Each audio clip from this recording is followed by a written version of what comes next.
Hey everybody, what's up? Welcome to episode number 8 of Tactical Crouch, coming at you from sunny California, actually, which is pretty exciting overall. All the way moved now. Times should be going back to normal. Studio 8. Joe, Yiska, this is my 8th iteration on my studio since about 4 years ago. I change it like every 6 months, like majorly. I have a problem. Got one studio for each episode of Tactical Crouch. It's true. It's true. Yeah, it started out, it's weird. It started out like in my bedroom, one computer, my first like semi-nice microphone. Now I have a desk with a motor in it. Motor desk. Up in the world. We need to come up with a name for this bad boy. Motor desk? Are you going to name your desk? Yeah. Name it like Henry. How about Henry Sasha? the motor desk. I'm gonna name her Sasha. Maybe it's a girl. I don't know.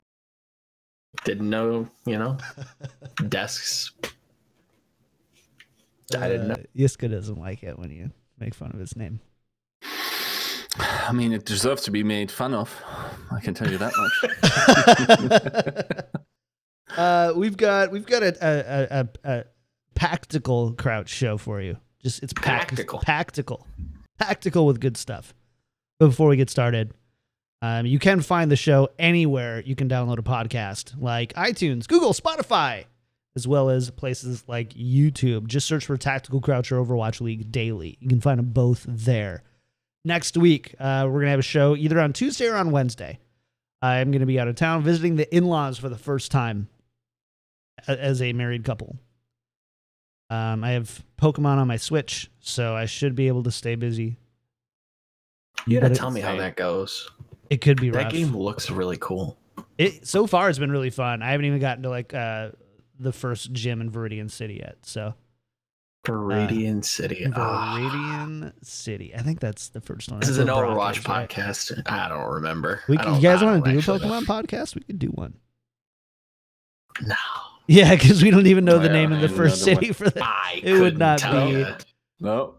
Katie, my wife, and I want to do a podcast called John and Katie Ruin Everything, where it's just about topics that we know enough about to talk about, but not enough to like discuss deeply, like Overwatch.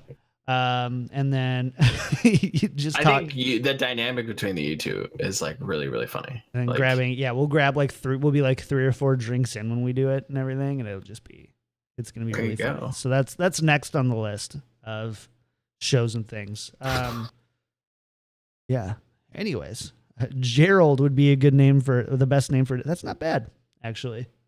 That's Gerald, Sasha. What Gerald, are there some? Sasha. We need to make a straw poll. All right, yeah, we'll do that later. We'll have it. You vote in the YouTube comments next week. There you go. Rather than being a bunch of jerks. Let's let's talk. We've got a lot of topics though today, and the first one, Yiska is kind of the is orator the right word? What's the word for like you've kind of constructed it on your own? Orator isn't really it. Orator means that you spoke it orally. Well, I think everyone has pretty much perceived it in the Overwatch community, what's going on right now. It's sort of dominating, interestingly, both subreddits. And it's, of course, it's in an interesting time where, once again, things are being second-guessed because of Siegel's video. I think it was called State of Overwatch. And with that, it's actually the very interesting thing is that it almost feels sort of pre-Overwatch League or even beta times once again, because back in the day, we didn't really know what Overwatch was going to be, right? It's like we raised this child together and then, she left us for Overwatch League, went to college or whatever. But now she got to find out something more about herself after college life, first professional job. and we once again have to, ask ourselves, what's the direction actually? And there has been some developments in terms of trying to figure out new rule sets, like the especially the stuff that Jayne is doing is, I think, great in that regard. But in general, it was also probably very important just to have a big voice point out that the trajectory that Overwatch is taking right now is not a good one. It's of course off season, and of course the trajectory will go up once we get some games to watch, especially the highest quality games with Overwatch League teams and whatever. But that's still a couple of months out, right? So I do have a question, because I want to distinguish something here. Are you saying Overwatch, capital O Overwatch, or competitive Overwatch, or both? Do you feel like they're both heavily tied to the health of the game internally is directly tied to the health of the game competitively? Most definitely, yes, because I think in terms of the competition, we don't actually have anything to go off of other than contenders at this point, right? So the problem really is that what is your experience with the game right now, if you even play it anymore? What's the experience watching streams, if you're even watching anymore? And I will say the metrics I've seen, I'm not looking good in that regard. And I'm not sure if that's just the off-season blues that we're having. Also with content patches, because there's BlizzCon, and of course not a lot of stuff can come out in the weeks before BlizzCon. But even Ashe doesn't feel that exciting at this point to me. I'm not hyped for her, for instance, entering competitive. It's just like, oh yeah, okay. Yeah, I think something is going to need to change. I think the creator residency, where they're bringing, streamers and other creatives out to kind of either stay on the campus or just help create content there, I think is really cool. But I don't think it's too late. I just wish this was implemented earlier on. I think this really could have set the community up for a lot of success, specifically in streaming. I think that when it comes to a game, just in general these days, having a strong streaming presence is just a great marketing arm for a lot of these developers. And while Overwatch did kind of kick off with a great presence, there was no reason to kind of come back to it. Games ebb and flow. They all do. Every game has gone through it. You name a game that's kind of had its issues, and they've survived it, or, crashed and burned. And I don't think Overwatch is going to be any different. But I think Blizzard just needs to be a little bit more proactive and trying to help people who want to help the game. There's a lot of people that, really like the game. I think the game's really neat and all that good jazz. And at times it feels like there's just nothing out there.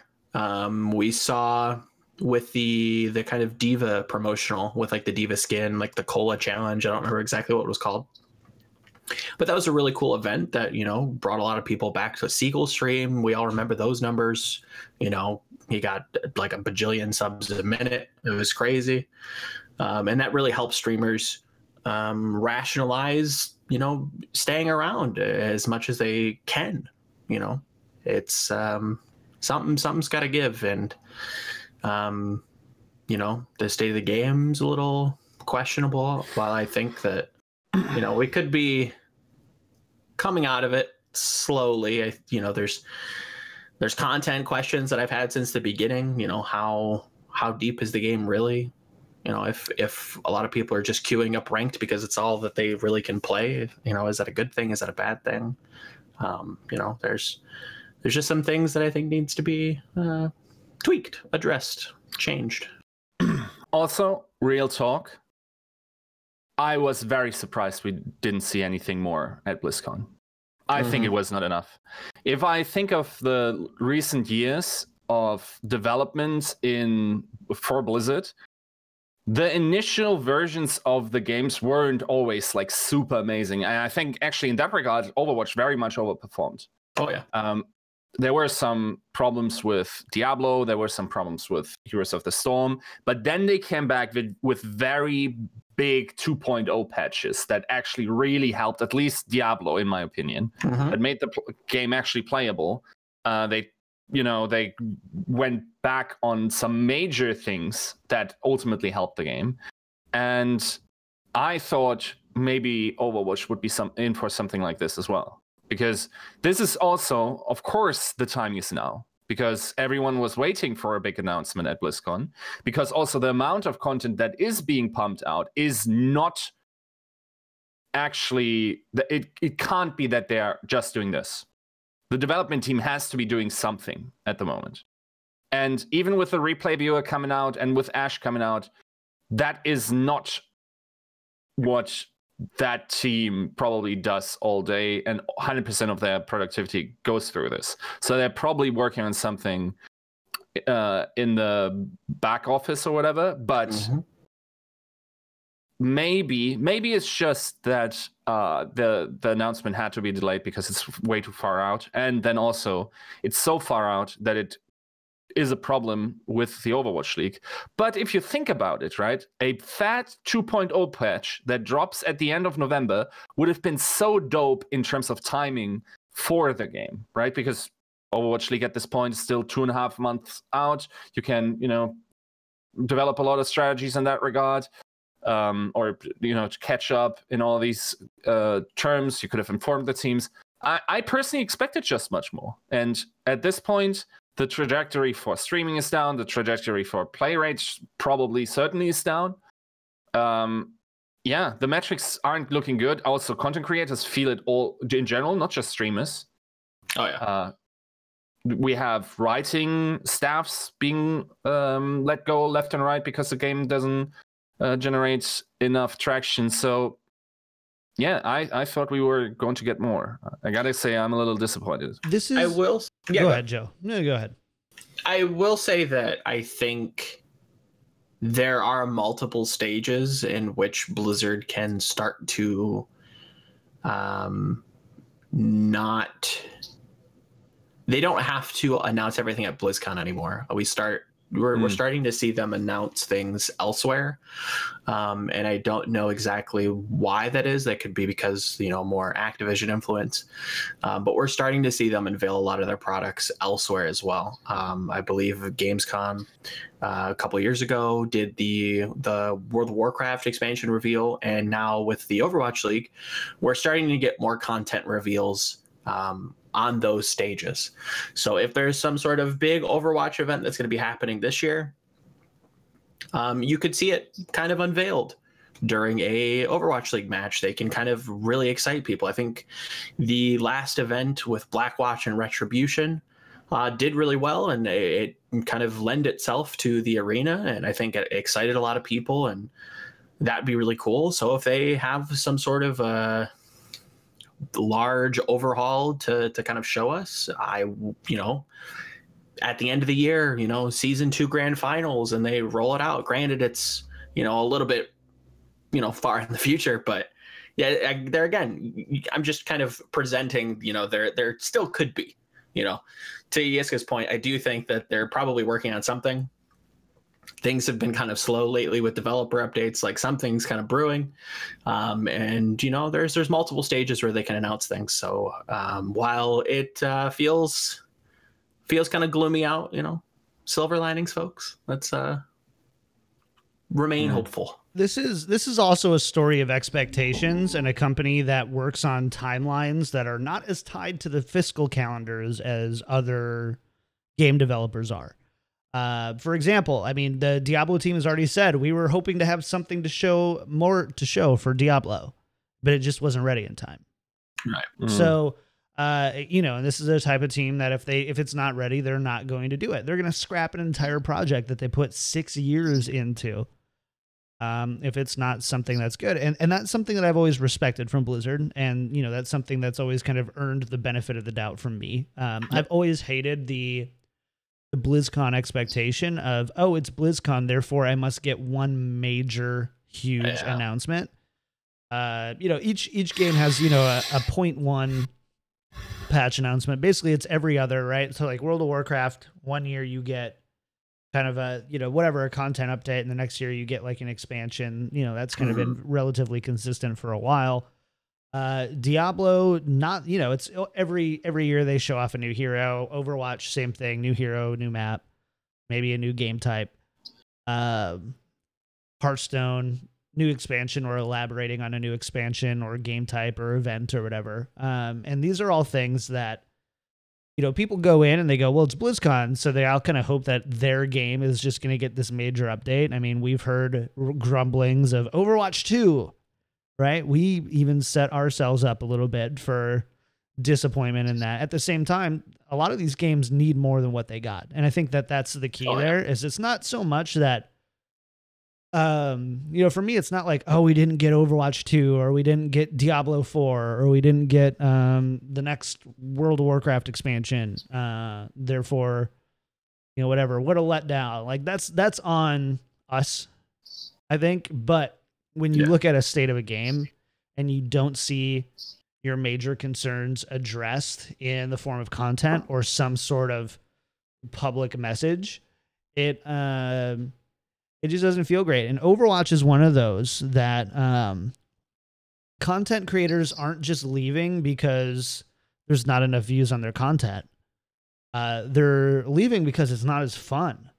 It's also true, yeah. It's just not as enjoyable to do, and they'll take a hit in their content. I mean, it took Tim the Tatman, 3, 4, 5, 6 months to get back to his numbers. Now he's obviously thriving. But I've had personal conversations with him about it, and he's, kind of, he's like, honestly, I really could care less about the numbers, about, what my stream is pulling in or whatever. It was just an unhealthy experience for me as a person. And I got to totally respect that. And I hate playing competitive. Like it's not fun. It's not a good experience. And every change that's made is kind of, I don't want to say anti-competitive, but it's against what I feel like is a good competitive change. Well, let's make private profiles. I'm like, well, if you're going to play competitive, I want to know what you're good at. And I want people to be able to go in and defend themselves and say, no, you know what? Yep, I played a lot of that. I've played 300 hours of Zarya. I don't really want to play Zarya right now, so I'm going to play something different. And like, I'd rather have that conversation than like, no, now you don't know what I play because it's profile, right? It kind of just like justifies, I think, the wrong part of like, well, then why are you in competitive?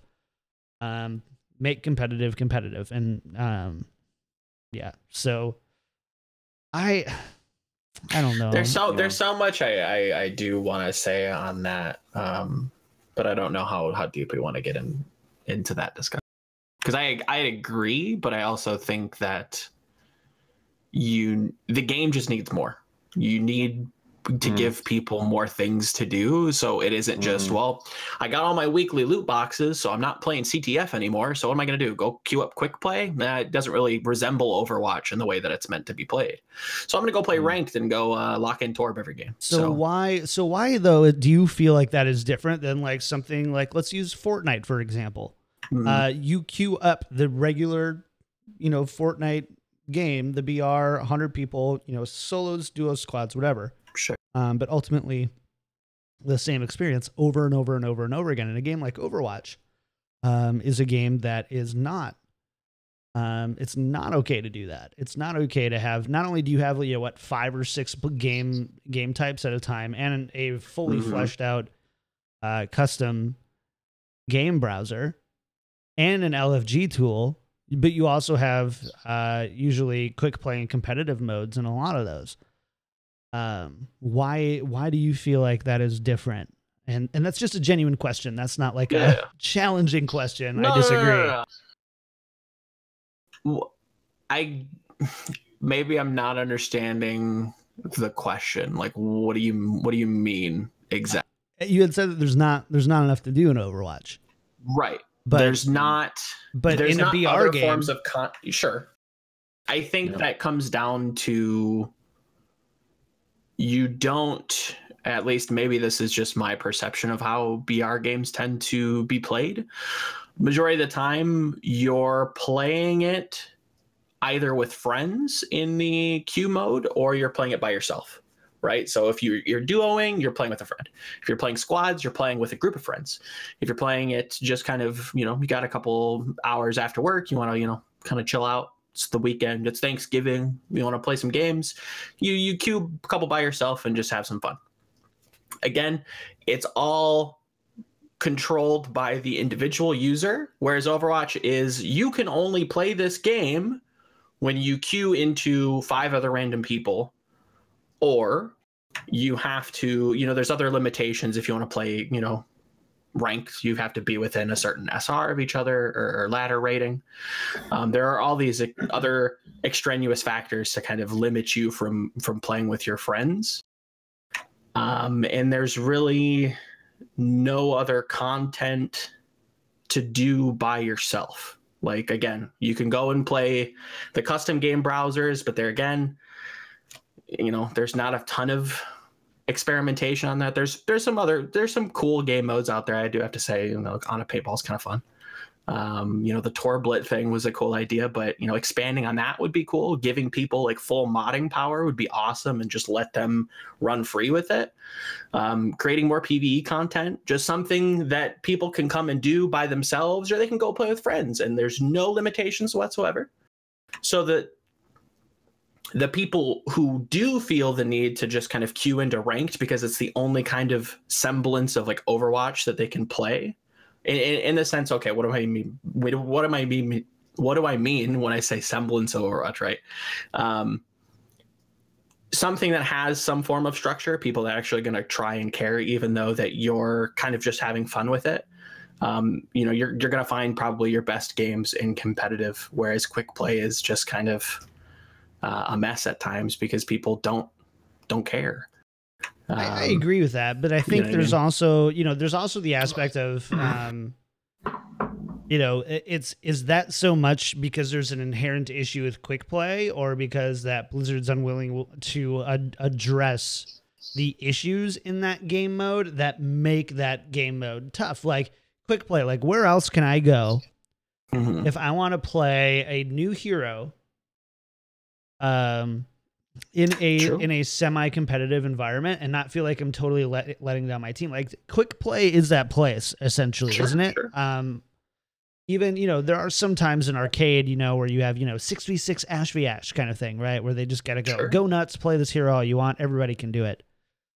But, quick play, you kind of try to do that. And then you have a giant mix of what people are trying to achieve. Some people just don't go into competitive because they want to try their hardest. They just don't want to do it in a competitive thing or whatever. Sure. And there's like a stigma there. And I don't totally agree with that mindset, but I understand why. And then you have some people who just go in there to goof around and try new heroes and theorycraft and do those things. And then you have other people who go in there to be, little holes, so, which it's, and you get that in competitive too, right?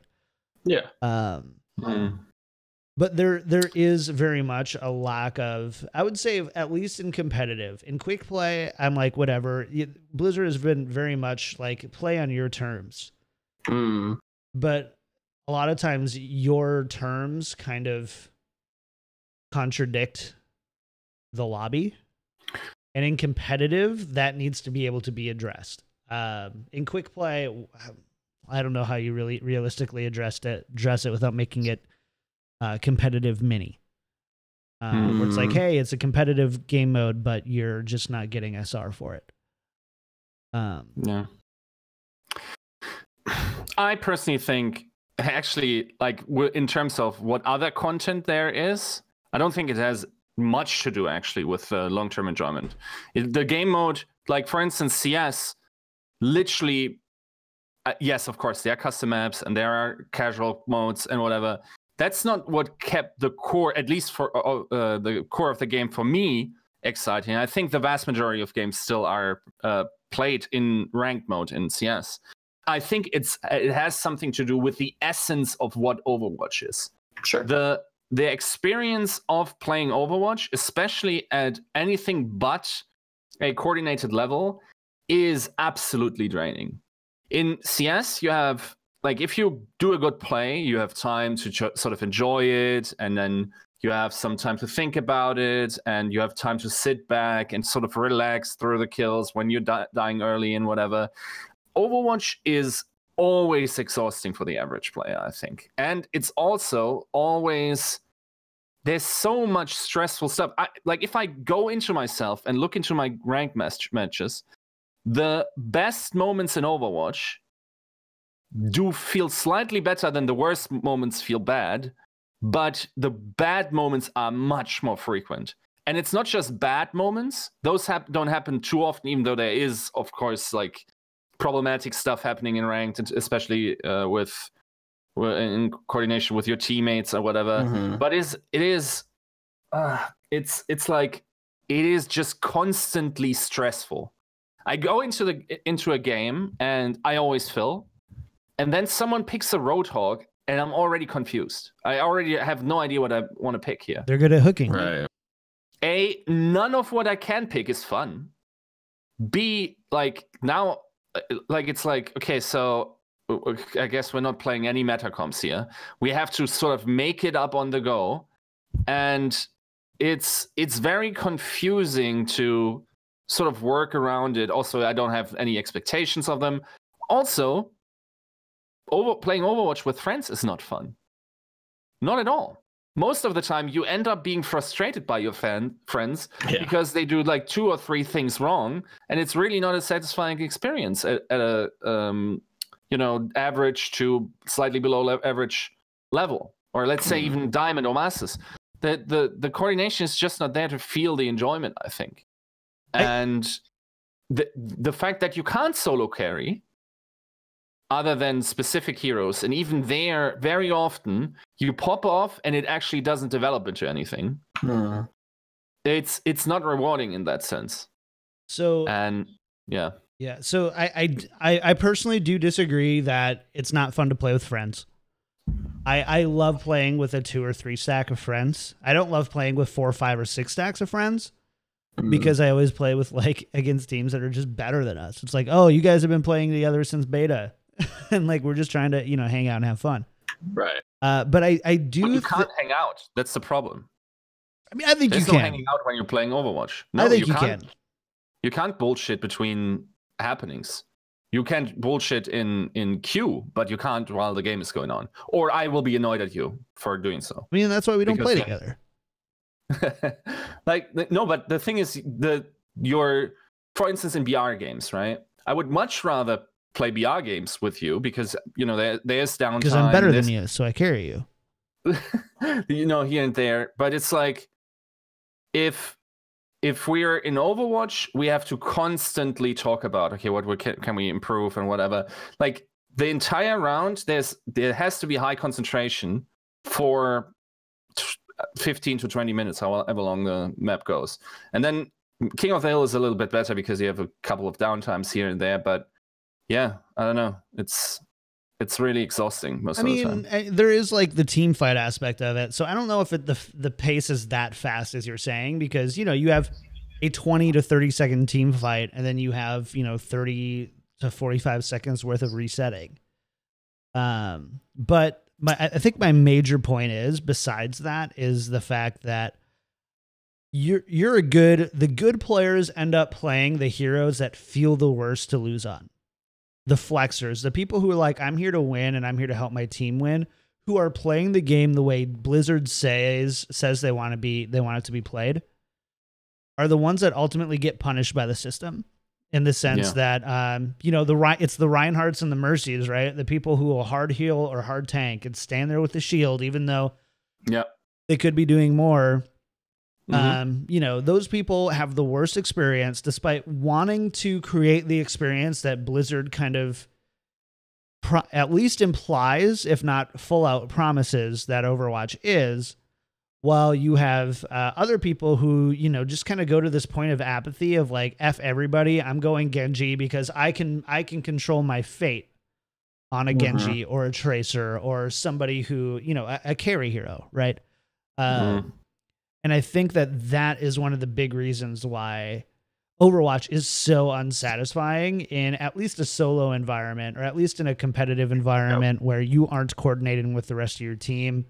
You know, you've got 6 individual players there. You've got, 3 people who essentially have to flex and play something that they probably don't necessarily want to play at the time, but they'll do it to help the team win. And you've got, 2 people who, are generally just like, hey, I just play DPS and whatever. And like, that's my role.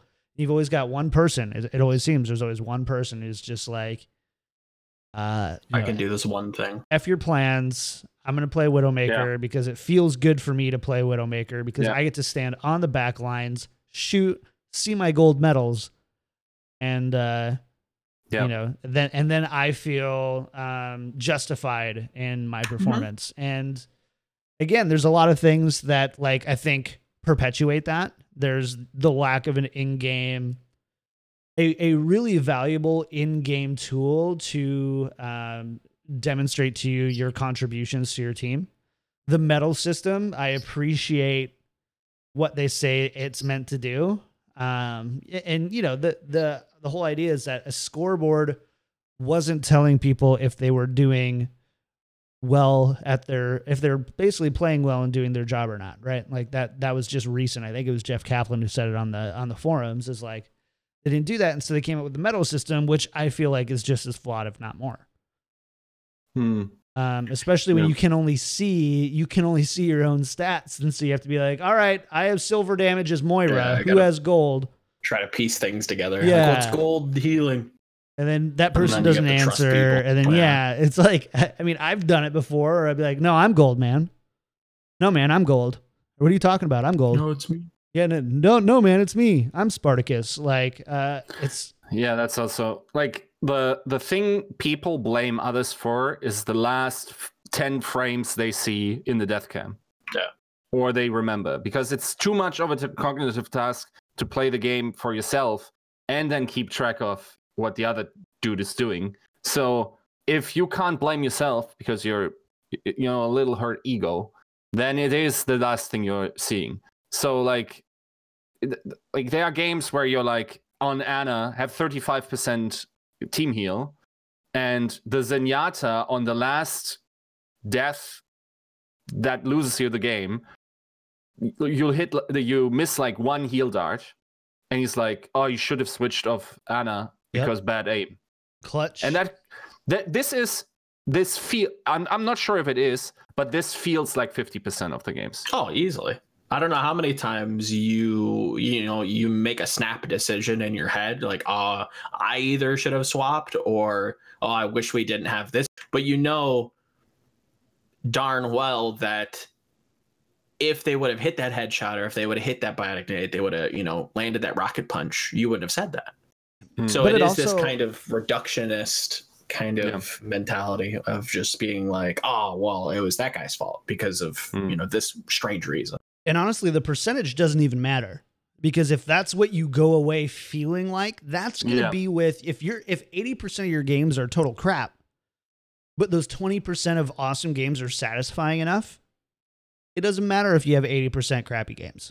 Yeah. Look at BRs, right? Like, I think BRs are a great example. You can queue up, you lose, what's a great win percentage on a BR? 5%, 1 in 20. Yeah, exactly. Right. And what's a great, top 10%, like let's say, 30% or whatever. These are kind of mostly arbitrary numbers, but it doesn't matter, because those high finishes, those high wins, those multi-kill games far outweigh the 3 times the amount of times you get your gun last and get shot and go straight back to lobby.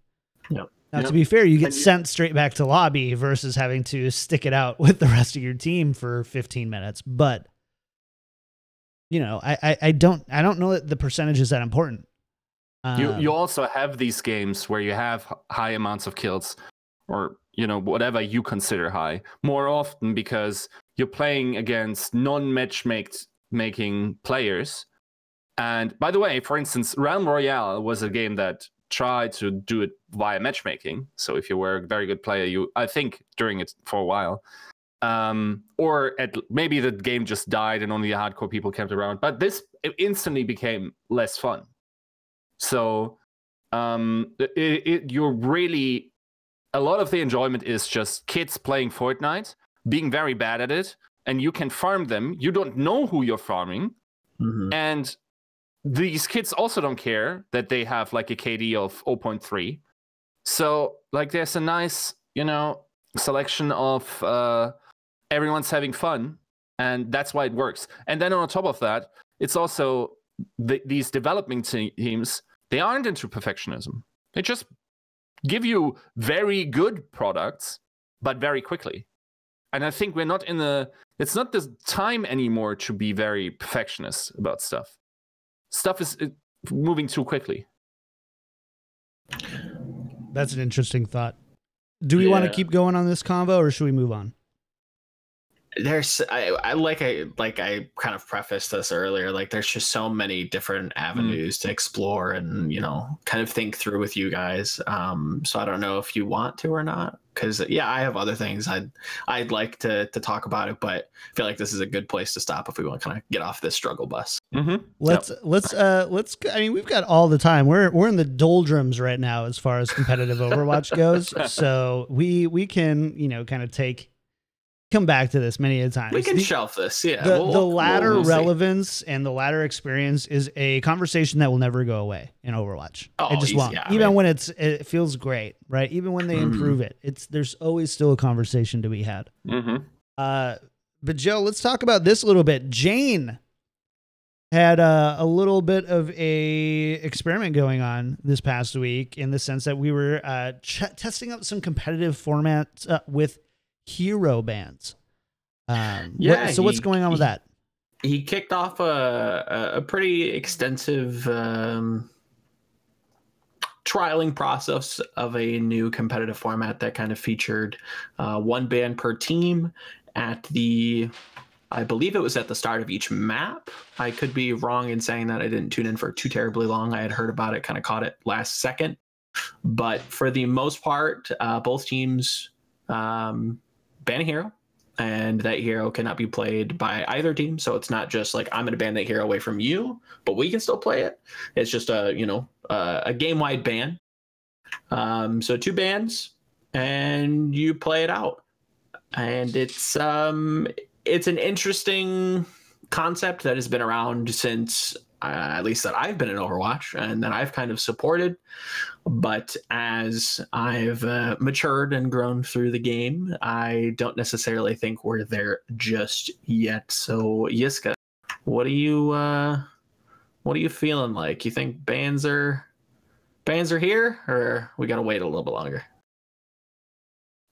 The problem is with bans, it's like you have 10 million maps that you play in Overwatch League, and someone goes, "Oh yeah, that strategy you prepared for that one map, well, we're just banning your key hero out of the blue." And now you're like, okay, so you're telling me I not only need to learn 18 maps, but it's like you also need to have 3 strategies for every single one of those, or even more, because what if the first plan fails, right? So it was already hard for Overwatch League teams in Season 1 to have one viable strategy. I remember London running into Blizzard World with one set strategy was just like brain dead for the most part. So yeah, at this point, it's very hard, but it's an interesting point. Yeah. Now, if we had like 5 to 6 to 8 maps, let's say, I think that would be something that's interesting. I think that brings up a really good point that I think just from a design perspective has backed them into a corner where there is just so much preparation to be done when it comes to a competitive team, or players that are interested in playing at the top level. There's just so many different variables. There's an increasing amount of heroes added to the game that in a way bans start to narrow those variables down, but they don't at the top of the player base. They actually add more, because then you're drafting and creating strategies that can kind of be broken apart in an instant, and to fill in those blanks you need heroes that also do those same roles just in a different way. You see this a lot in MOBAs, where you can still have a strategy that isn't specifically dictated to heroes, more so the idea that we're trying to, act on, generally the definition of a strategy. And you can fill in the blanks where is needed with other heroes that perform the same task. So if for instance, in League of Legends, if I target ban your jungler, right? There are other junglers that can still kind of facilitate what your team's still trying to do. Are we a poke composition? Okay, we can have somebody that has a lot of CC in the jungle with these 3 picks. If 2 of those picks get banned, we can pick, option C. Whereas in Overwatch, if I'm trying to play something tanky, for instance, and you ban Lucio, I'm kind of stuck just hoping you don't know how to encompass me, because I'm just going to move slower than you.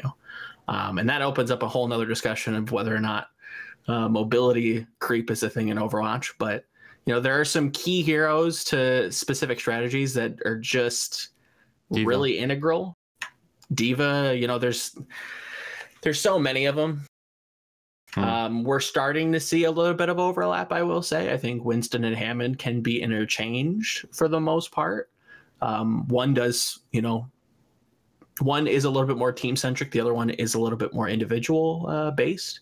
But for the most part, you can see similarities in how they could be played. So while I think it would be really cool to see, I just don't think we're at a position where we can start banning heroes, even at the top level, because of just the sheer amount of variables that includes. You would look at this and say, like I said, it should remove variables, but this actually increases it, I think. And it also, there are examples that you could pull from that make the game very strange to play. Whereas, there are teams that you could see, even in the Overwatch League, if this was to be implemented in a show match, for instance, there are teams whose star player plays, let's say, a tank. For instance, if you were to ban Fissure's Reinhardt and then we ban Miro's Winston. Okay, so there's no Reinhardt and Winston in these games. What does this game look like? Name me a meta game in the history of competitive Overwatch, even reaching back to beta, where we haven't seen Reinhardt. Or explain to me what that game looks like. Risa Hog. Yeah, but it's very strange. It's different.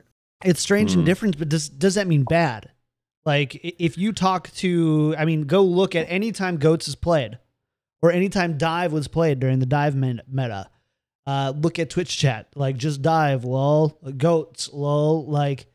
I totally agree with you in the sense that you probably don't see as high level of play and coordination, but from a spectator level, is there an advantage to seeing new variations and compositions that do that? And to me, with hero bans, there's kind of two spectrums that I can think of personally in this. So Hearthstone, Blizzard's card game, you have hero bans in most competitive formats, at least when I was covering the scene. And there's only 9 heroes. So you could essentially ban a hero and remove an entire class. I can't believe I have a landline in this apartment, by the way. Why do I have a landline in this apartment? Why the heck? It's 2018. Do you have a telephone with one of the very long cords like our moms used to have back in the day? It is wireless. So I just tape it to the back of my cell phone. Yeah. And then boom, landline, boom, cell phone. But so you have Hearthstone where there's only 9 heroes. And you ban a hero for your opponent. And the idea behind that is to remove somebody's ability to play their best deck against you, or their best class. There were definitely players who excelled at certain classes, and it didn't. And those classes at the time could carry your entire set. That they could just carry through, especially if the winning deck stays, and you have to eliminate basically the person's decks to win. there's a possibility for that to happen, but there was also disrupting the game plan of making it really difficult for people. It basically rewarded a little bit more. It rewarded less preparation and rewarded more innovation, if that makes sense. Having a plan, putting it together. The other side of it is games I know hardly anything about, but I know that it's a part of the process, would be like any MOBA, right? Where there's dozens and dozens of heroes and you can do a pick ban type thing. Do they even do bans that often anymore? Or is it mainly just picks? Like they pick, they pick. They've within the last couple of years, they've actually increased the number of bans in League of Legends. Dota still bans to my knowledge. So Here's the Storm. Pretty sure there's bans there. Like for me, when I think about bans, I think about trying to get rid of the predictability of the game and get rid of, because I mean, isn't that ultimately what it is? And isn't the game about picks and counter picks? And when right now or not right now, but at least 3-4 months ago, when the meta was who plays goats better, is that fun Overwatch? Is that good Overwatch? Even if that's probably the highest skill Overwatch that we see. And so like, that's my ultimate question here is, are we looking to see the highest skill Overwatch at any given time, individually hero based? Or are we looking to see the most interesting games where maybe teams that can, flex a little bit more and teams that can adapt and innovate? Joe, I know you love the innovators in Overwatch. I know you love Moss 7 easily. Club. And does a ban make more Moss 7 clubs? Easily it does. And less Lucky Future Zeniths, right? Or it's just like, why don't we just do this, right? It's the ongoing discussion that I feel like Yiska and I have on I would say monthly basis. It really depends on where Blizzard kind of decides they want to go with this. Is it more based on entertainment? Is it, the pinnacle of skill in this specific game? That's a question they have to ask themselves. I would personally like to see hero bans implemented once we get a little bit more depth in the hero pool. I think at the moment, it just isn't feasible, even though, I would agree, it does make for a more interesting game, just from a viewer's perspective. I still think there are a lot more avenues that even the top teams are still kind of very hesitant on going down. There's a lot of strategy that can be developed. When it comes to the Overwatch League, there are some teams that aren't looking to win, I would say. They've defined winning as other means of success, right?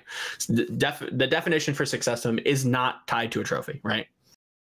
They're looking to place well. They're not like trying to throw games, but they're not hell-bent on just winning the league. They're looking at it really to be showmen, to be entertaining, to, put on a good performance, but to also shake things up, talk a little smack, stream a little bit, go to events, mingle with fans, be and build these brands that are just new to the esports space, which I think is important as well. So I think those teams could really start to push innovation and try some fun things and really, big that up. But I don't know that hero bans at the moment are necessarily the best course of action. The one thing that it would probably do is that individual performance would count for more, because now the player itself or himself has to make up on the fly, and their mechanics sort of thrive against like practiced 1, 2, 3 combinations or whatever that we see in GOATs, right? So in that regard, it could be satisfying. It's also, not to dive into the last topic too much again, but it's like, maybe that is interesting because the era we are living in, as I perceive it anyway, is like everyone has a brand. You have the brand on Instagram, you have a brand on Snapchat, TikTok, or Twitter, and when you tweet, you're like, is that on brand? Is that on brand? Is that, or, should I not tweet this, right? So, like, everyone wants to sell themselves, and also everyone wants to consume these individual brands. And now here we have a game which is all like, okay, so we have teams that we're selling over, we're definitely more focused on teams in Overwatch, or the big orgs, than on the individual players. And the game itself is more about team play.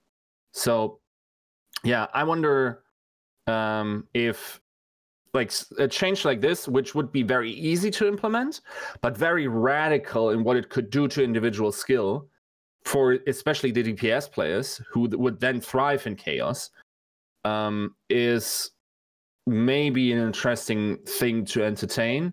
But then again, chaos in Overwatch is also very stressful, right? So maybe every competitive game would then feel like every single solo queue game, where you don't have rigid notions of, okay, what do I do? Like, okay, so do I always sit here on this angle and this is a good idea, or do I move somewhere else, or what's my win condition in this? Like, that's basically make up on the fly and click heads, forehead, right? So, but I mean, pro players, I don't think. I mean, I think for competitive play, sure, but like pro players on the fly, like, I don't know if that's necessarily an issue.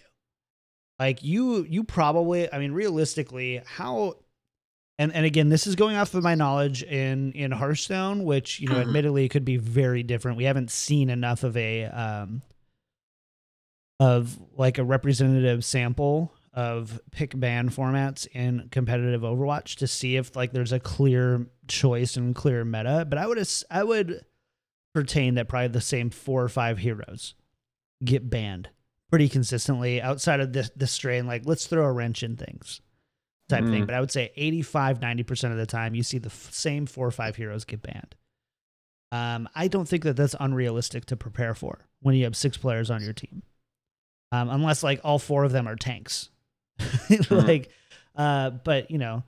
I think, I just don't know. I don't know how much of that is adaptability and how much of that is, okay, that's a good point, yeah. We have a few, you shouldn't need more than a plan C when only 2 heroes are getting banned if there's any sort of meta shaping up. And realistically, there's going to be. Those bans are all about disrupting what the other team does well, or what meta you're weak against, or what meta you think you can exploit. If you don't get, Fissure on his best tanks, you feel like you can exploit that. Taking Fissure out of his, A-list heroes and putting on something that he's a little bit more uncomfortable with. You think that gives you an advantage. Now, at the same time, they get to go back and do the same thing to you, and to themselves with at least this format. I just personally, I think number one, it's going to be meted out pretty quickly. We only see probably 50% of Overwatch heroes played regularly on competitive, at least regularly enough to show up in the first little bit of Winston's lab before you have to press show more. So from that perspective, is it really about adaptation, or is it more about picking your opponents, picking your players, and making a more interesting game? I need to go back and watch. The thing about the Jayne tournament is I didn't know enough about the teams and what they're known for, that it felt a little bit just kind of like they're basically trying to stymie a composition rather than trying to stymie a team. And I think I think stymieing a composition is less fun to think about, but at the same time, bans too. One of the reasons why I could never get into MOBAs when I tried to get into MOBA esports with League of Legends or Dota or whatever is I didn't understand the pick ban phase. Whenever I would look at Twitter and be like, I can't believe that they banned blah blah blah. Made no sense to me. Oh, that's so huge. That's going to be so difficult for them to overcome. Or why would they do that? That's such a dumb ban or whatever. And that's always, I definitely don't think that that's a friendly to a casual spectator either. I I think the gameplay is, in the sense of like, wow, that was fun, that was cool, versus why are they both playing the same thing against each other? But even then, the question is, how much is it meted out? I will say that it does make for a harder experience for the viewer, but not a deeper one, because we already have a pretty deep competitive experience. But it adds another talking point that people can latch onto. So like you said, I didn't really understand it, but at least it stuck out to you in a sense that it was memorable, right? Whereas we go into a game, we have 30 seconds to sit and, spawn and do nothing. And then we roll out and, take the first fight. I will say that some of the most interesting and most talked about discussion when it comes to MOBAs is the pick ban phase. And it is really difficult to kind of grasp. But it is probably the most entertaining outside of just big team fights. It's just is this guy going to pick his signature hero? Are they going to ban it? All of these different things. And it doesn't have to be this really nuanced approach. It's just okay, I know Fissure's really good at Winston. Do they ban Winston? If they don't, cool. I get to see Fissure on Winston. That's really exciting for me as a Soul Dynasty fan, as a Widowmaker fan for Florida, and side player gets to play Widowmaker. Oh, it's so cool. That kind of stuff really resonates with people. And I agree with you in the sense that it makes the game infinitely more hard to spectate and watch, but in a way I think it is a little bit more exciting. It's more difficult to explain, but it can lend itself to be more I 100% agree. I personally, as somebody who watches a lot of competitive Overwatch and has been talking about it now for about 2 years, I totally yeah, please give me that. I'm sick of talking about the same thing. It's, Joe, you mentioned it earlier. It's very formulaic, right? It's very there is this formula to competitive Overwatch right now that the more the less satisfying it is to watch these matches play out. Breaking that formula. Okay, did I misrepresent that? No, I don't think you misrepresent it, but I just think there's a lot of different branches to go from that, and how to remedy that situation, because I think that again ties way back to our first point on why the game is becoming stale for a lot of people. And I'll preface this with, I think games just in general tend to get stale for people, but it Overwatch and a few games that have kind of recently popped up in general tend to get more stale when you don't feel satisfied when that happens. And it kind of comes back to me specifically for Overwatch with all of these abilities that, ultimate abilities, they don't tend to feel super impactful anymore. The game has grown enough that even the most impactful ultimates, you get a cool Earth Shatter, great. That's really exciting for the viewer. It's really exciting for you. You feel good. You feel satisfaction from that. You get a 5-man Graviton Surge. Awesome. That feels good for me. The team follows up. We get the team wipe.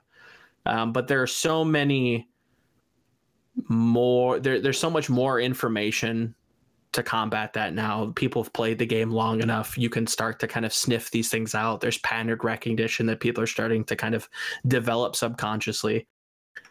Things that were super impactful aren't becoming impactful, and there's no kind of change to combat that.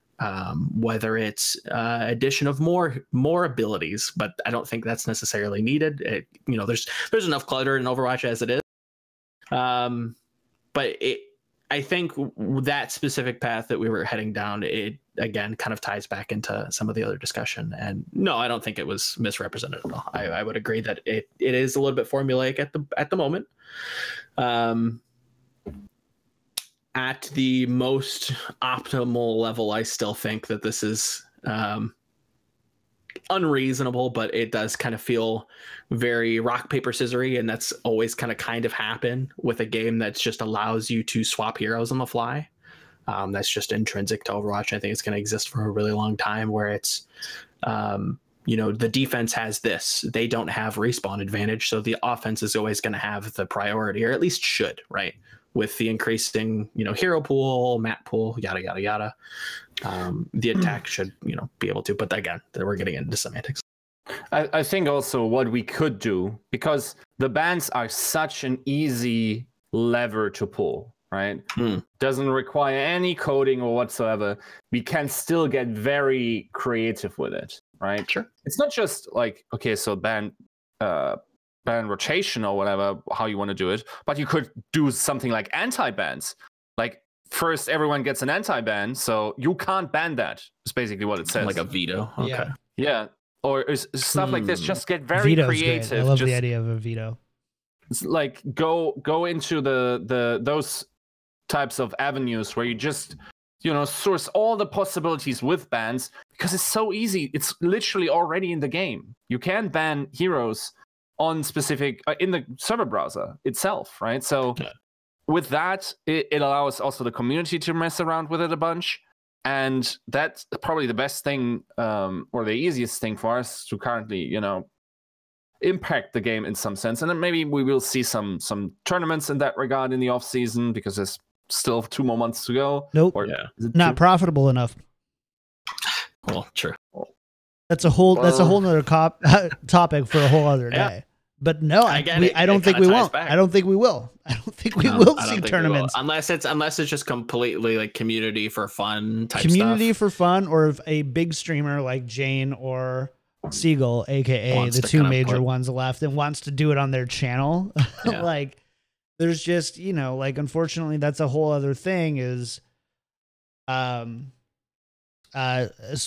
Overwatch esports, but I'm even finding this out as I'm learning more about the Fortnite and Call of Duty esports space, is that advertising on tournaments and sponsoring tournaments is not as nearly as profitable as the wide array of like, the esports market is going to be 2 billion by 2020 type of headlines that you see all the time. It's like, because a lot of people are buying esports hardware. They're not buying what people are selling on esports broadcasts. And man, that's going to be a great conversation someday, but not today. We're not going down that rabbit hole today. Yep. But I do, to that point, is I worry that we don't there isn't enough money in Overwatch esports, where even Overwatch League teams, NYXL is trying to,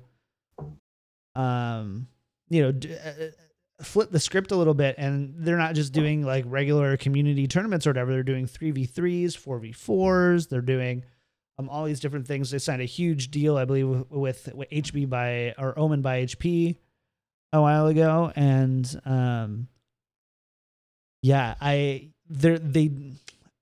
I think that there's a reason why we see few frequent. These Overwatch League teams have 5 events a year that they can put on. Yeah, they've got like kind of coupons.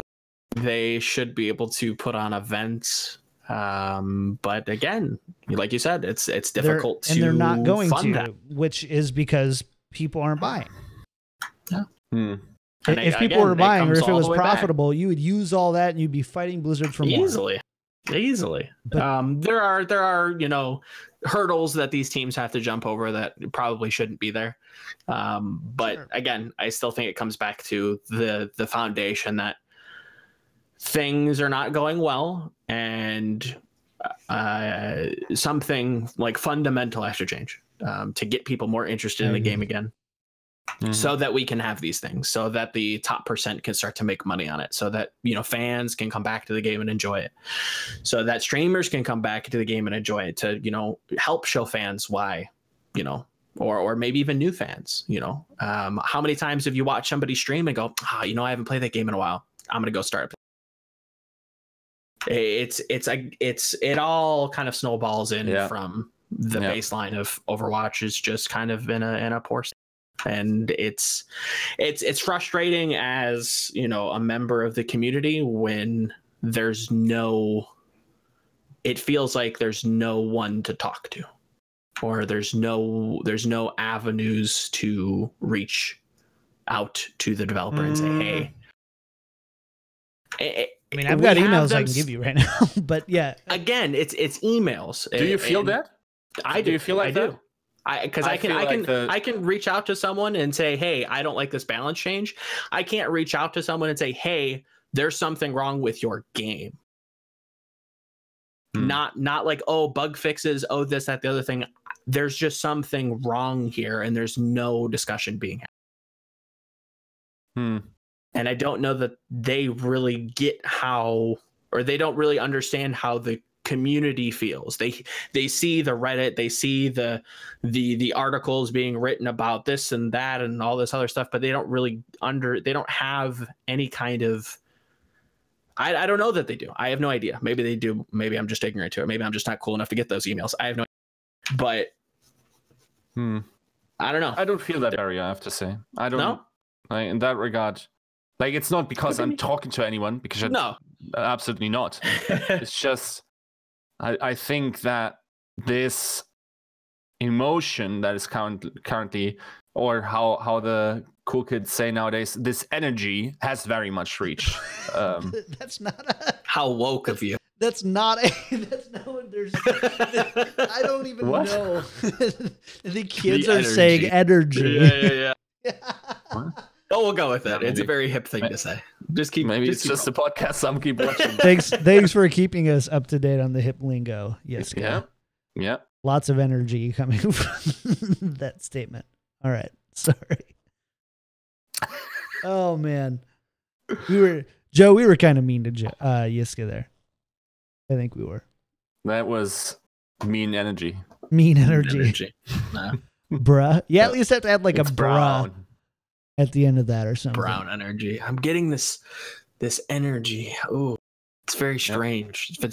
I'm feeling red. Your aura. It's true. Yep. It's like an MLM pitch all over again. Yeah. Anyways. Yeah. We don't really have a whole lot of time here. Yeah, I mean, it's a very diverse topic that has very nuanced. Many doors. Yes. It's very nuanced. It's not difficult, and I wish I could. I mean, you can't count probably the number of videos on solutions to the ranked problem or the competitive problem, and we're just adding to that in a lot of ways. And so, I think we're just spitballing solutions. We're not demanding them, which you absolutely can't. You absolutely can't. You don't have the insights into the entire machinery. I already made like a piece of content on this very specific topic, that the best feedback is what we're doing, which is, okay, what's the experience we're having? What are the emotions, right? That's the atmosphere of playing Overwatch. Probably my favorite video of yours, by the way, Joe, or Yiska. Oh yeah, probably my favorite. Yeah, and I think in that regard, if we can nail that down, I think everyone who does that on unofficial forums does it constructively, does a great service to Overwatch. Yeah, I would agree that probably helps the, it's not necessarily just Blizzard. It's just, how you get feedback in general. It's not providing solutions. It's just, how did this experience make you feel? Was it entertaining? Did it feel? Did you feel satisfied afterwards? And if so, providing examples on why you feel that way, so substantiating your argument. Can I twist this in a little bit different way? Yeah, because we're probably not going to talk about this other topic now. But, probably not.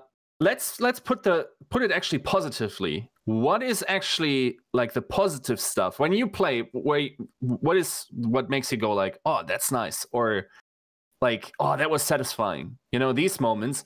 And winning. Like winning. I even have to say that's not true. Yeah, that doesn't always. I've never had a bad. Okay, I will say this. Most of the time, whether it's a good win or a bad win, I walk away feeling better. Oh, for sure. But I also hate losing. You guys have played games with me before. Yeah. Holy shit, do I hate losing. It's the worst. Well, to me, it's like sometimes, okay, one thing that will never feel satisfying to me is like when someone on the opposing team disconnects. This disconnect has now ruined also my game, their game. Yeah, exactly. I don't feel nice about this at all, even though it evens out when someone in my game is leaving, right? So yes, there is some some balancing out there, but it's okay. So some of the experiences that is very very satisfying is like interrupting ultimates. Kills. Okay, sure, that too. Interrupting ultimates, and specifically the idea of, okay, it's coming, I'm reading it, not the random, I'm already like left clicking on Brigitte and like I would have stunned you anyway. It was just a bad luck for you that you're going for a shatter at that point. But like smelling it, right? Like seeing that happen and then countering that specific thing. That is very satisfying. Or like when someone has like 5 HP and you're playing Lucio and you're booping him off and it gets him around the corner out of the line of sight of your healer. That's very satisfying to me. Clutch Zarya bubbles. Yes, definitely. Zarya, like I love it. Like, oh my god, Zarya, I love you. But I think environmental kills, like that's been something that you see a lot of just when you look at even the main subreddit, for instance, like how many really cool Lucio boops did we see really early on? I think I may be accrediting this to the wrong person, but I want to say one of the first clips that I saw that was like really, really cool was like Cruise on Lucio on Gardens, skating around the outside and booping people off of bridge. And he got like a 5K from it. And you see that replicated even in the game today where you queue up in a game and you've got Lucio's just kind of skating around looking for boops. Like they're really not playing with the team the way that they should, but they're just looking for something that's really fun to do. Like there's enjoyment in this kind of instant kill gratification that's just like, haha, I abused your poor positioning and now I've been rewarded for it. Stuff like that. You see it with Hammond now, people are trying to like just boop you off. They're really not trying to play the game. They're just trying to have fun. Yeah. I know I might be satisfying. Sorry. I know I might be in the minority, but I love it when like the team recognizes my contributions. Oh yeah. Like for me, one of the favorite things is when just somebody on team comms is like, dude, that was sick. Hey, like, nice that was bubble, perfect. good Nice, charge. great. Yeah. Yeah. Yes. Yeah. Definitely. Always feels great, which is why I love the encouragement of using voice comms and because I have recently when I stream, like I will just I'll just stay in game chat because I'm I've gone a long way from my 2 seasons in Masters down to like mid plat. It's been a long ride, and now it's just kind of like just gonna do my own thing, try to get my muscle memory back. You go from there, and I would rather just focus on doing me because I can pay more attention. Like there's no level of communication or call outs that's happening in Platinum that like is going to drastically affect the outcome, which again is probably another problem, and again probably another problem on multiple levels. But for me, I love like that validation. Like, I think that's just, Yiska, you're the psychologist here in the sense of like that positive validation probably goes way deeper than just Overwatch, right? Yeah. So maybe, okay. So this goes a little bit back, right? Let's try to leave the neo-Nazis out of this one, by the way. Oh, Jesus Christ. No, I remember back in World of Warcraft, and I was writing during the time, and specifically I think Battlefield Bad Company came out. And one thing that game did very well is give immediate feedback about things that are good. So like you get a res and you get like 100 points. These points also stack up on the scoreboard and it's sort of towards your goal, or like sounds would be very satisfying in how things happen, right? In Overwatch, if you think about how your contribution is measured, like if you get the most satisfying stuff happens in the kill feed most of the time. Oh, right? easily, yeah.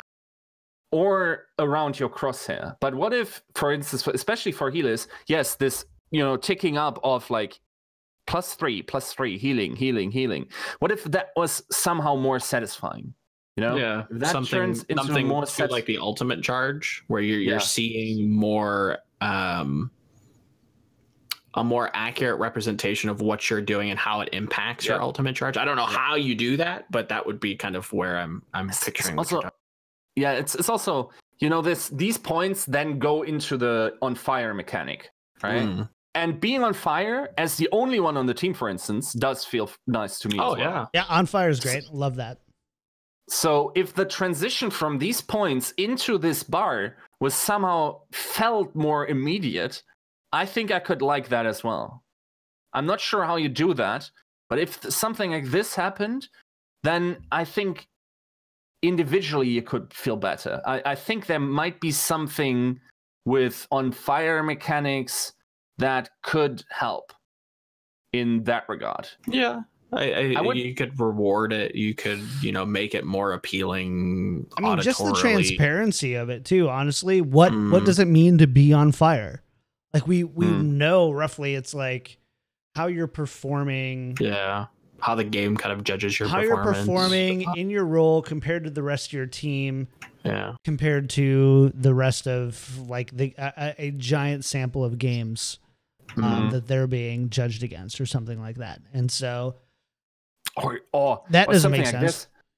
Like if you have the on fire bar, like maybe the on fire bar does something that rewards you in some sense. So the longer you are on fire, this goes towards a counter that unlocks something. Yeah, exactly. Get some more loot boxes, or you get some gold, or you get a skin at the end of the season. I think that's what they're trying to kind of do with endorsements, right? Like that's the first step to that. I mean, what if they're, to build off the endorsement thing, what if, when you go to your death cam, right, and you quickly space out of the death cam because you know how you died. The guy got lucky. He was probably using a bot or something like that. Cheaters. So you're watching your teammate, doing healing or whatever. Like you have like a thumbs up button that you can hit or whatever and be like, yeah, nice, good job or whatever. Like maybe there's some sort of social validation that you can do there. As well. Now, I don't think that should like feed into your ultimate or on fire for obvious reasons.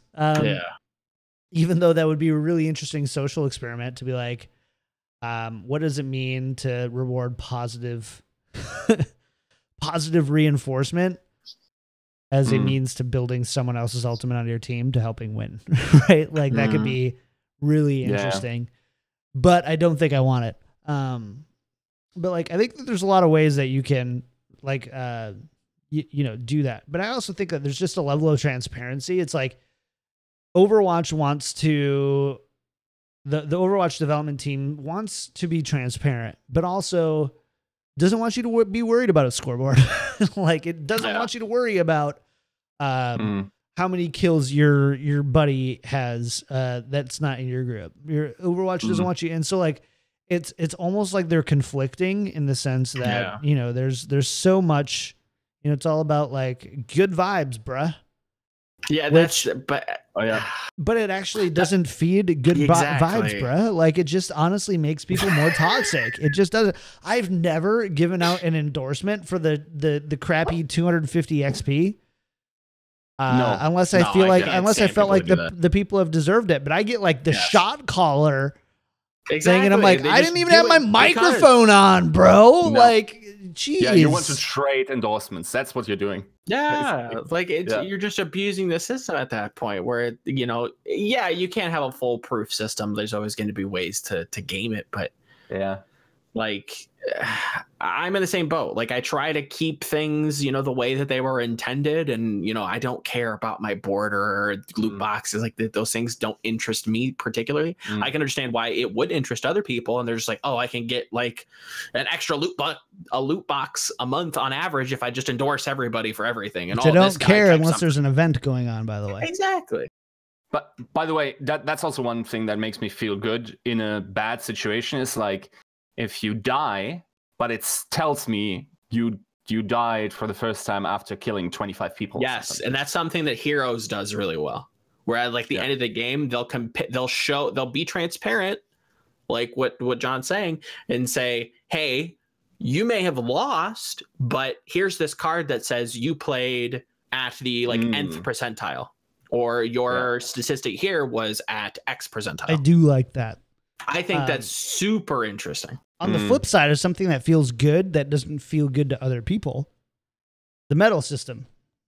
So which is really interesting, right? Because personally, I love being gold damage, especially as Zarya. I love being gold damage, and I'm getting really good at being gold damage. But it doesn't mean I'm getting really good at being Zarya.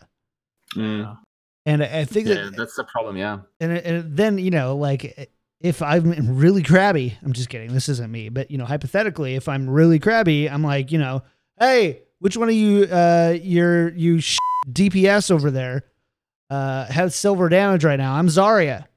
Yeah. Like, like it immediately something that feels really good and validating actually detracts from the rest of the team morale and the team cohesion, and honestly can even detract from what's important about knowing how well you're doing on Zarya. I mean, what's more important about Zarya? I mean, honestly, I would love to see, on average, you get 30 energy charge per bubble. That's a stat I want to care about. How much, when I send that bubble out, how much of it gets absorbed, right? Because it's not just about putting it on cooldown, or like, your bubble blocked 2 ultimates or whatever. Like, there's so many things. Yeah, your graviton surge, on average, you average like 3.5 people per grav or whatever. And I think there might be something in the game for that. But there's just cards are nice. Well, you have the cards, and then you have the screen that nobody ever pays attention to because it's just kind of boring to look at.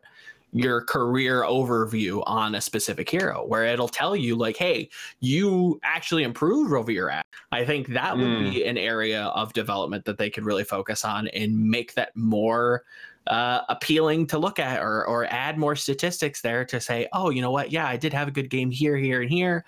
But I think statistics do need to be implemented and really push forward in that sense, but make that career screen more interesting to look at, really show people, really start to like push that in people's face, and don't let them skip it.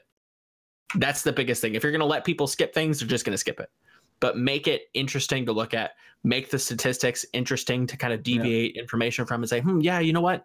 I did actually get a lot of energy from my bubbles. I actually did block a few ultimates. My reflect actually did do really well, or I was really accurate here. Like, there's so much interesting things you could do with that. I think that would give a lot more people validation, saying, yeah, I might have lost that game, but I played on average better, or I've statistically I play better. So let me put this into an analogy, right? Overwatch currently feels like you're jumping into an endless hole, right?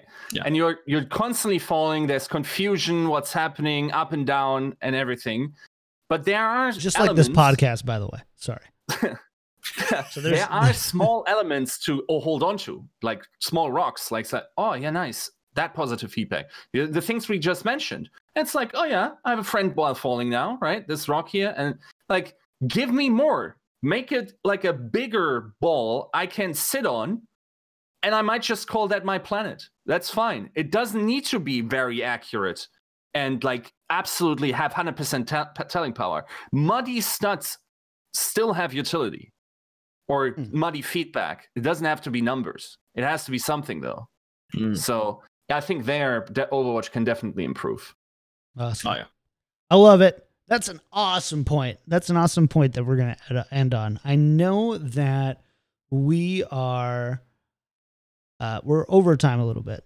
And I know this isn't normally what we discuss on this show. This is a competitive Overwatch podcast, but right now things are slow. If we discuss Hangzhou and Vancouver this week or next week, it's not a big deal, but this was a pressing topic, and I think that the points made were really good, which is why we discussed it. So thank you guys for hanging out for episode number 8 of I almost said Overwatch League Daily, Tactical Crouch. I really appreciate it. Make sure to follow the guys, Joe at Volamel on Twitter, and search for Volamel on YouTube. He's got awesome Christmas tree themed. Don't roll your eyes at me, dude. Graphic designer, yeah, graphic design. Yeah, I mean, you know, I love it. I actually do love it. Volamel's Viewpoint's probably one of the best out there. Also, Yiska, I mean, you're doing all your stuff. Yiska out. Yiskaout. That's really hard to spell. Like, because everything, yeah. Sasha out would be better. By the way, last time I felt bad that you shouted us out and we didn't shout you out. So, KickedTripod on Twitter, and of course, is it Overwatch League Daily? Is that what the YouTube channel is called? Just KickedTripod. Oh, KickedTripod. Yeah, I type this in YouTube every single time. I don't know why I don't know this. And of course, like I looked at the contender stuff. Did you produce that once again for Lemon Kiwi? Sorry, what? Did you produce the interview with Lemon Kiwi with Ye? So I do honestly, so Lemon does most of the work. I don't want to take anything away from what she does. Mm-hmm. Like for me, it was just more about helping her get started using my channel as like a means to kind of reach an audience that's already really engaged in the tier 1 scene to do that. She came to me and she's like, hey, I really want to do something about the tier 2 scene. And I'm like, you know what? Why not just do it on my channel? You do your own thing for tier 2 and I'll do, you know, Overwatch League Daily for tier 1 and it'd be an amazing partnership. Yeah. But she's gotten some amazing interviews. If you want one-on-one interviews in like a really kind of short 15 to 30 minute format, like they're really quite good, and they're with really great people in the tier 2 scene. If you're passionate about that tier 2 scene, they're with really great people who know and understand it. The thing you do on the side, I assume that's your work, like with the topics, right? That you put them in. This actually is a super nice like thing that structures, because everyone is like timestamps. I'm in school. Like my mom's in the room. Like I can't watch right now. And with these timestamps or sort of like these things that string the viewer along, I think that's a dope idea. No, I don't, and I'm against it actually. So really? Oh, yeah. Sorry. I'm like, no, watch the whole thing, you little. Yeah, no, but you're all right. Like, I think there's some great things. Now that this is a good compromise between timestamps and, you know, you just know what's happening. Right. Yeah. So I do the topics for all of our shows. Yeah. So here's what we talked about, and here's the order that we talked to them about. I don't do timestamps mainly because I'm lazy. Fine. If somebody in like Twitch chat wants to like timestamp things as we transition, dude, I'll add them. I will add them. But that also kind of depends on us starting on time, doesn't it? Which never happens. Until next week. Until next week. All right. Thank you guys so much for hanging out for episode number 8 of Tactical Crouch. We'll be back next week. We're going to have a special guest. I'm just kidding. We might not be. But I'm saying that right now so that we have a guest for next week, because I want to have a guest for next week. So why don't you guys figure that out? Yeah? We will. All right. Sounds good. Thanks for hanging out, guys. We will see you next week for episode 9. Dang it, it died again. I clearly made this way too short of an end sounder. So, all right, we're doing it now. We're out of here. See you guys next week.